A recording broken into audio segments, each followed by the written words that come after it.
Hello friends, welcome to king news updates channel. మన తెలంగాణ రాష్ట్ర వ్యాప్తంగా ఎవరైతే ప్రజలు ఉన్నారో వారందరికీ కూడా ఇది ఒకంత షాకింగ్ న్యూస్ అనేది చెప్పుకోవచ్చు. ఇప్పటికే తెలంగాణ ప్రభుత్వం పలుమార్లు అయితే విజ్ఞప్తి చేసింది. ఇంకా మీరు కనుక ఇలా చేసుకోకపోతే మీ యొక్క రేషన్ కార్డులు అనేటివి ఈ నెల 30 నుంచి కూడా పనిచేయండి. ఆ వివరాలన్నీ కూడా నేను వీడియోలో తెలియజేస్తాను. వీడియోను లైక్ చేసేయండి, మీ బంధువులకు స్నేహితులకు షేర్ చేయండి. ఇలాంటి మరెన్నో వీడియోల కోసం మన ఛానల్ను సబ్స్క్రైబ్ చేసుకుని పక్కనే వచ్చే గంట పైన కూడా నొక్కండి. అప్పుడే ప్రతి వీడియోను కూడా మీరు మిస్ అవ్వకుండా తెలుసుకుంటారు.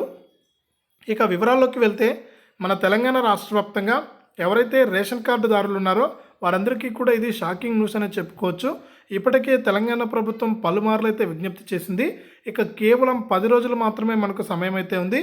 ఇక ఈ 10 రోజుల్లోపు రేషన్ కార్డులో ఉన్నటువంటి ప్రతి కుటుంబ సభ్యుడు కూడా మీకు దగ్గరలో ఉన్నటువంటి రేషన్ దుకాణానికి వెళ్ళి ఇక్కడ మీరు స్క్రీన్ పైన చూస్తున్న విధంగా ఈ యొక్క మిషన్లో ఈ-పాస్ మిషన్లో మీరు వేలిముద్ర అనేది వేయాలి.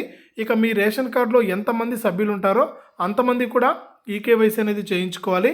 ఈ ఈకేవైసీ ఎవరైతే చేయించుకోరో వారి యొక్క రేషన్ కార్డు అనేది బంద్ అవుతుంది. వారికి రేషన్ అనేది భవిష్యత్తులో ఇవ్వరు. అలాగే కొత్త రేషన్ కార్డు కూడా మనకు తీసుకోలేం. కాబట్టి రేషన్ కార్డులు ఎవరైతే కలిగి ఉన్నారో పాత రేషన్ కార్డులు వారందరూ కూడా వెంటనే మీరు తెలంగాణలో ఏ జిల్లాలో ఉన్నా ఏ ప్రాంతంలో ఉన్నా కూడా ఎక్కడైనా కూడా ఈకేవైసీ చేసుకోవడానికి మన తెలంగాణ ప్రభుత్వం వెసులుబాటు అయితే కల్పించింది.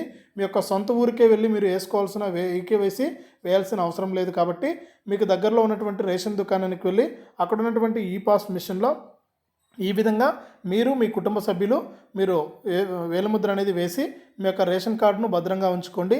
రేషన్ కార్డు ద్వారా ఎన్నో పథకాల ప్రయోజనాలు అలాగే రేషన్ కూడా వస్తుంది. కాబట్టి ప్రతి నెల ఈ విషయాన్ని మర్చిపోవద్దు. ఈ నెల 31 వరకు సమయం ఉంది. కానీ మనకు 31 రోజు వెళ్తే 30వ తేదీ మీరు వెళ్తే సర్వర్ బిజీగా ఉండి పని చేయకపోవచ్చు. కాబట్టి వెంటనే తేరుకుని రేషన్ దుకాణానికి వెళ్ళి మీ యొక్క వేలిముద్ర అనేది వేసి మీ యొక్క కార్డును భద్రంగా ఉంచుకోండి.